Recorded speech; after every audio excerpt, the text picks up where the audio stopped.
What's up, guys? Heart Pirates TCG here. I might be doing a great disservice to myself because I think I just made the best Blurple Kaido deck of all time. I was going to make this video to basically someone at my locals wanted me to make a Blurple Kaido video because there's a lot of interest in it just because it's a fun leader, and it got a couple new support cards in the new set. So I was like, yeah, let me mess around with it, see what I can come up with. And upon making this deck and playing about 15 games, I am actually kind of blown away by how good this deck is. So yeah, let me show you what's going on here. All right. Let me go ahead and get my, there we go, right there. Okay. Oh no, sorry, it's supposed to stay right there. We're good. Okay, guys, we're playing 12 2Ks. We're playing 4 Sasaki, we're playing 4 X-Drake, and we're playing 4 Ulti. All right, those are our 2Ks. The reason we're playing 2Ks, a bunch of them, is because this Kaido right here, but we are playing 8 searchers. We're playing 4 Who's Who, which searches for Animal Kingdom Pirates, and then we're playing 4 Ulti, which searches for any card in the deck that you don't even have to reveal. For those of you guys who don't know what it does, on play, if your leader is multicolored, look at the top 3 cards of your deck, add 1 to your hand, then place the rest in any order on the top or the bottom. You do not have to show your opponent what it is, and then if you don't like the other 2 cards, you can just put them at the bottom of the deck. It's ridiculously good. Honestly, this isn't played a whole lot ideally, because ideally the play is Who's Who into Onigashima into, you know, whatever it is, 5-cost kid, or maybe Ulti after that, who knows. And then obviously you go into 10-drop Kaido or 9-drop Kaido. But let me talk about the rest of the deck. Obviously, okay, so those are your searchers. We're playing 3 of the draw 4 Kaidos. Guys, this card is just, it solves every problem with this deck. This and the new kid solve pretty much every problem with the deck. Before, you can just basically run Blurple Kaido out of resources, and they just lose, right? Like they had no mid game, and they would just lose every time in the early game, and there wasn't really any cards that you can run that would just like make the early game like just better for you. But now you have a great late game that, like, once you drop this character, like, you're good for the rest of the game. Like, even if they remove it, you have 4 other cards that you can draw, and odds are one of them is either this Kaido or this 10-drop Kaido, and you can just board wipe. Like, if they overextend their resources to, like, basically get rid of this Kaido, you can just either board wipe them, or you can play 9-cost Kaido. And if you have Onigashima and this 5-cost kid out on the board, you go right back to 10 Dawn. So you Kaido, so you put 1 Dawn on Kaido, on leader Kaido, and then you drop 9-cost Kaido, and then KO something, which gives you a Dawn back, right? So you -5 and then get a Dawn back, so you're at 6 Dawn, and then Kid gives you 7 Dawn, and then Onigashima gives you 8 Dawn, and then obviously you get your 2 Dawn for your draw. So realistically, you can go 9-cost Kaido. If you have this on the board, into next turn, you can go draw 4. Like, it's just insanely good, like absolutely busted, right? And then we're playing, of course, the board wipe Kaido. We're playing 2 page 1s. For those of you guys who don't know, it came out in OPO1. It was a rare, and what it does is Dawn -1. This character can attack your opponent's active character. So this is for basically like Rebecca, the character Rebecca. Plus, if you have Kid on the board, it's free. Also, you can put a Dawn on your leader to just get the Dawn back. So I like this a little bit better than the 6-cost, I'm sorry, the 4/6 vanilla, just because this one has a little bit more utility, and we already have plenty of big characters anyway, so we don't really have to worry too much about that. Again, we're playing 12 2Ks. Ulti can play that page 1 for free if you really want to, but that's not really the play. Kaido's for big momentum changes. Queen is just a good card. It's a blocker, 6K, draw 2, discard 1. Usually discard your dead cards, like maybe if you have like an extra Kaido, or usually it's just Onigashima. And then we're playing 2 3000 Worlds just for the mid game if you need it. It's a good trigger, obviously. And then against decks like Whitebeard or something like that, in that turn right before you go 9-cost Kaido or 10-cost Kaido, if they play like a Luffy or, you know, like a something like that, Luffy, Marco, something like that, you can just you know, bottom deck it. So that's basically just what it's there for. And then 3 Jet Gatlings, because when we draw off Kaido, we want to make sure we have counters. That way we can stabilize ourselves to play either another 10 cost Kaido or this 9 cost Kaido right here. And then 3 Blast Breath, and this is because with your leader effect and Kid, either one, you get a Dawn back as active if you KO something, or in Blocker Kid's case, you Dawn -1 something. So you get a Dawn back, and that could be Blast Breath, right? Especially because we're drawing a ton off Kaido. This could be huge, right? And then of course 4 Onigashima Island, just so we can ramp a little bit faster. Yeah, that's the deck. I'll go into some gameplay and then I'll just kind of commentate over it. So, all right, so this game only lasted like 4 minutes. Like, this game went by super quick. I get my Who's Who. I search for my page 1. And then, I'm sorry, I get my Who's Who, I search for my Onigashima, activate Oni, ramp to 4 Dawn. Next turn I'll be at 6 Dawn. Simple play like that. He goes 7 right here. I'm just gonna go ahead and take it because I'm not too concerned about getting a law, what's it called? Law blocked or whatever. I trigger into a Jet Gatling and I decide to use it because next turn I can ramp to 8 Dawn, and then I can swing 7 obviously with my leader, and then I can go exactly into 10 cost Kaido on turn, I believe it's 3, right? Or let's see, I go first. Yeah, on turn 3, I believe, right? First, and then I'm at 3 Dawn, 5. Yeah, turn 4. 3 or 4, whichever one. I'm sorry, I can't do math right now, guys. Now I play 5 cost Kid, which is just a good blocker generically. He goes ahead and swings with Zoro just get the extra Dawn back, which means he's just going to play Luffy. I'm sorry, Kid to boost the Luffy by 1,000, which doesn't really matter at all to me. I'm going to go ahead and block and discard the X-Drake, keep the other 2 in my hand just in case I really need them. Then of course I'm just going to go ahead and play the 10 cost Kaido, which, I mean, look at my hand now, guys. I have, what, 9 cards in hand? I swing 5 at the Zoro, he goes down. I go ahead and pass. Now I have a 12k on the board and a bunch of options. I think I don't know if he rips the Kaido from me. Yep, he rips the Kaido from me with the law.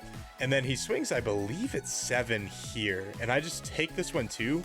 But I'm not really concerned about like getting my hand ripped, because like even if he plays another law here, like that doesn't really matter that much. Like I could block here, but if he plays the other law, like cool, good for you. I don't really care that much. I already have great board control, so if you play law, whatever, chances are you might hit a dead card, right? Obviously I could have played around it, but I feel like it was a little bit of a waste. I was going to discard 2 cards anyway to get out of the attack, so might as well just do that. Might as well just let him play the card anyway and let them be like random. Of course he hits the 10 cost Kaido, which really sucks, but I mean there's worse scenarios, right? So I go ahead and bottom deck one law, and then I play a 10 cost Kaido, or I'm sorry, I cannot talk right now, guys. I bottom deck 1 law with 3,000 worlds. I swing 12 at his Kid, which I think is a huge mistake. I don't know why he didn't just block that. I think it's just a little bit weird. I decided just to go aggressive here because like playing a second Kid wouldn't really do a whole lot for me, and just running the Luffy out of resources is just a little bit better in my opinion. He decides to let the Kid go, which I think is a bit odd, and then I just swing 8 at his life, bait that I have a Blast Breath, and just pass. I mean, I'm in a great spot. Even if he goes 9-drop Kaido here, like I'm still good, you know. I take 1 hit and I counter out the other one, but he goes Newgate and I go down to 1 life, and I'm completely okay with that.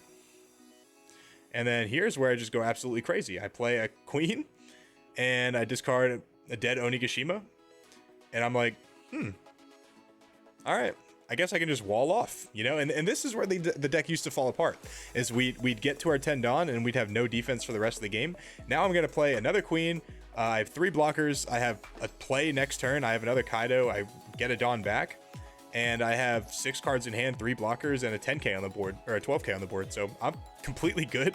I'm not really concerned about this at all.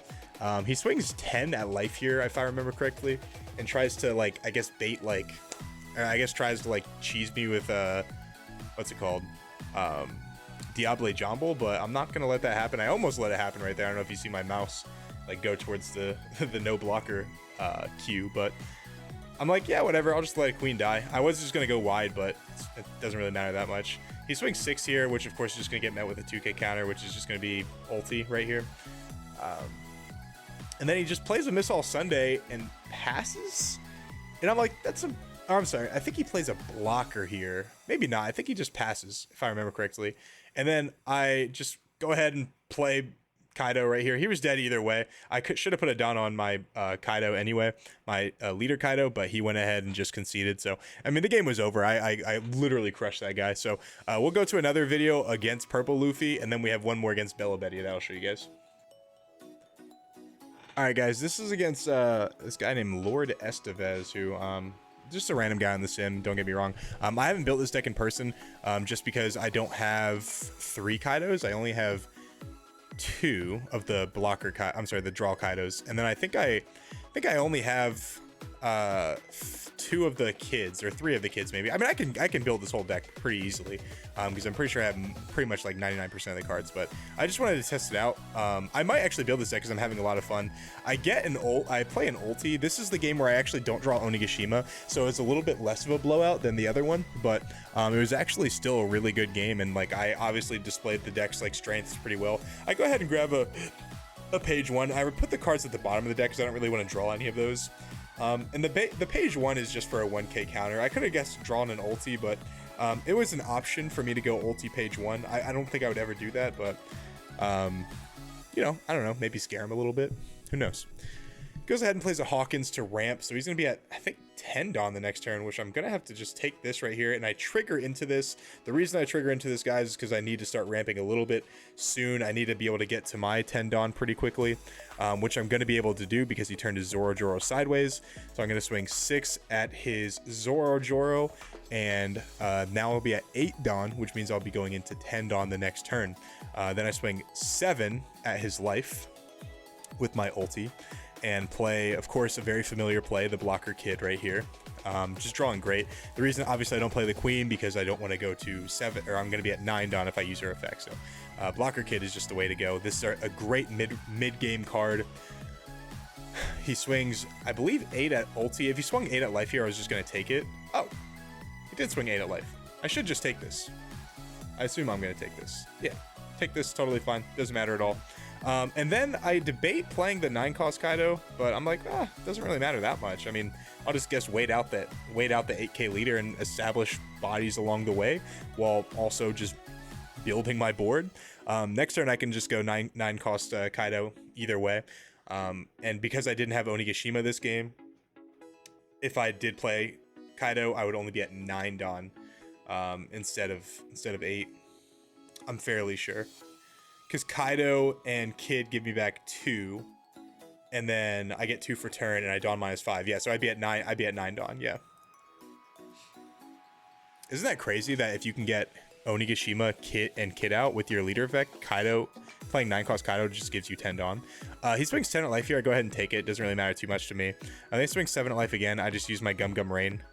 I'll just save my 2Ks for a rainy day, I guess. Here is where I just put a Dawn on Kaido, I believe. At least I should have, right? I'm not sure. I don't remember exactly what I do. I think I just swing 12 here. Oh, I'm sorry. I build a board here. Because, I'm sorry, I play a couple blockers here while I wait to, like, you know, get resources out of his hand. Because I'm not really too concerned. I'm a little concerned that, like, I might die depending on what he has. Even a Kaido here, like a 10-cost Kaido really wouldn't, I'm sorry, a 9-cost Kaido wouldn't really do a whole lot.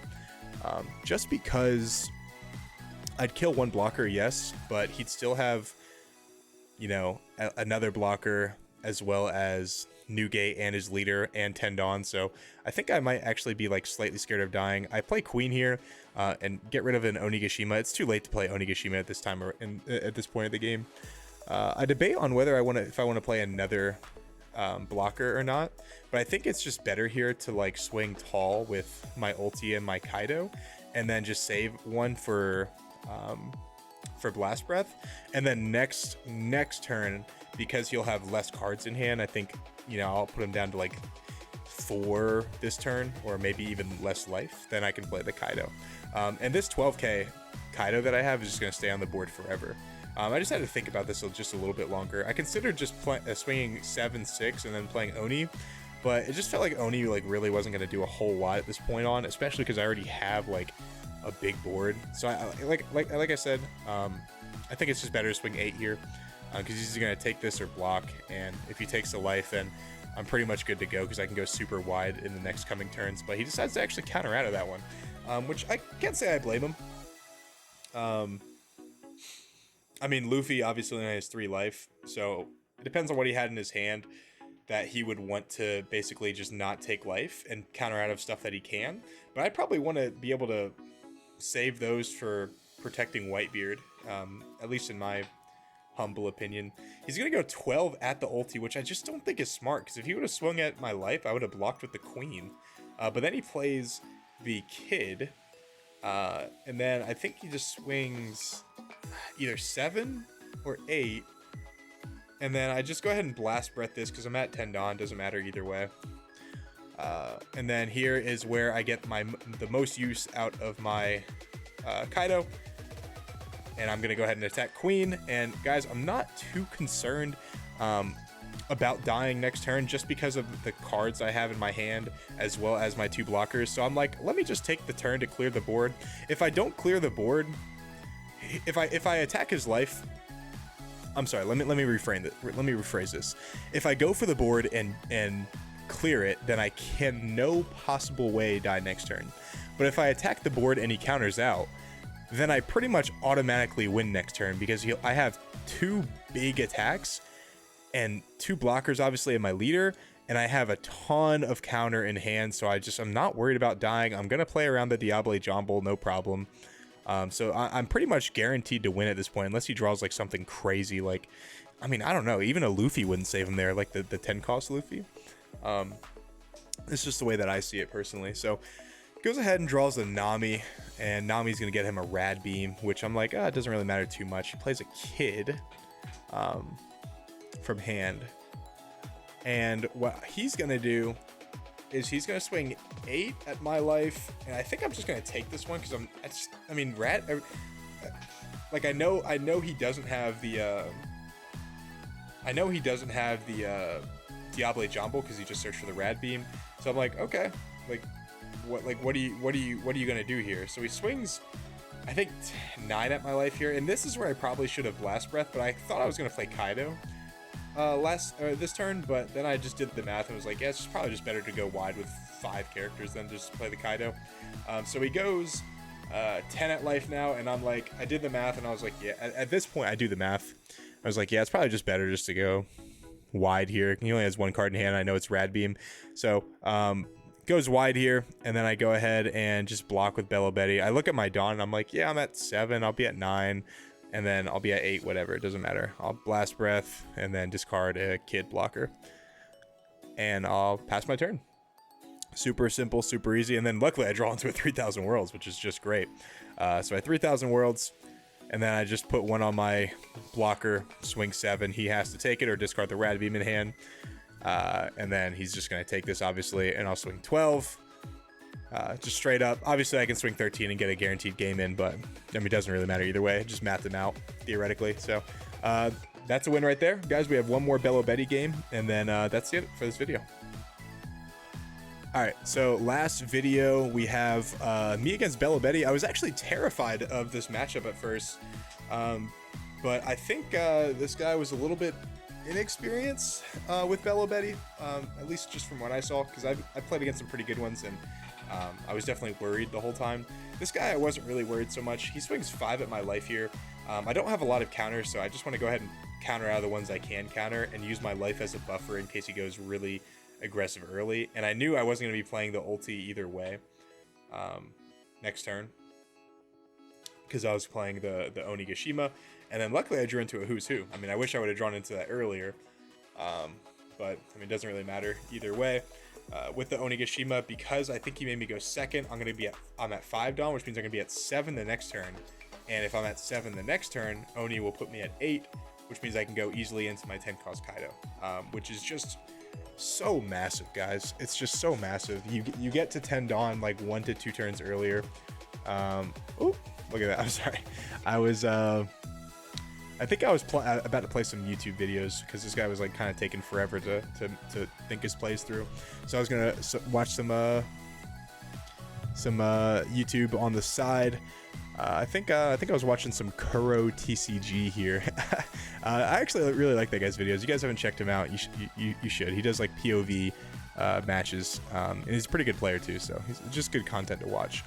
But yeah, at this point I feel like I'm gonna win unless he gets like super lucky off life. You know, and gets like a cracker or something like that, because like my game plan is like super solid. I'm gonna like, he can't provide a whole lot of pressure this turn because he only has 5 Dawn and he only has a 2k attacker, which is the Belo Betty searcher, and then obviously his leader.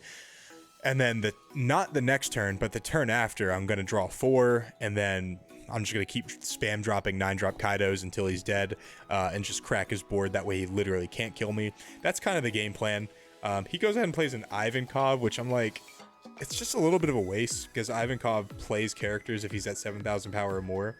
So it's just, I don't know, I felt like he wasn't really doing a whole lot of good stuff here. I might try to fast forward just a little bit if I can. Oh, never mind.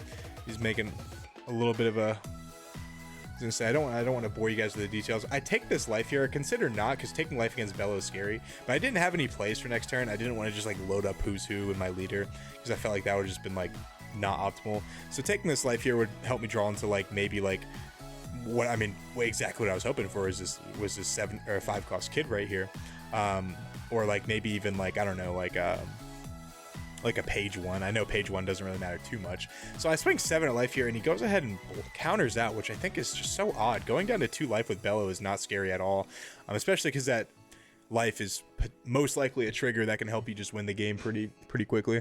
Let me change my camera a little bit. There we go. Getting a little off screen here. I'm getting a little tired. It's about 2 in the morning. My sleep schedule is really messed up from yesterday. I went to bed at like 7:30, 8 p.m. because I was just exhausted, and my body thought I was taking a nap, and I woke up at like 12:30, 1 in the morning. So now my sleep schedule is just like super fucked. But yeah, that's life, man. That is life. But I'm actually very happy that I can actually give you guys like good videos now. When I quit my job a couple, like last week, I want to say, maybe like a week before that, just because I want to get ready for my website that's launching pretty soon for One Piece. It's going to be really helpful. You know, the byproduct of quitting your job is you have a lot more time to do stuff. And you know, I was able to quit my job a little early because I won Treasure Cup Zoro and Shanks. I'm sorry, yes, Zoro and Shanks, and I was able to sell it to basically get like a month's worth of salary or whatever on top of the disability that I get from the military. So I was like, yeah, I can afford to kind of just take it easy this month right before the website starts and just make good videos and just have like a good time in general. So what I do here is I could have played the 10 cost Kaido to draw, but because I had the perfect scenarios with my leader Onigashima and Kid to basically get to 10 Dawn next turn, I figured it's better to just get rid of the pressure he has on the board now, and that way next turn when I draw 4, it's like basically just solidifies the game.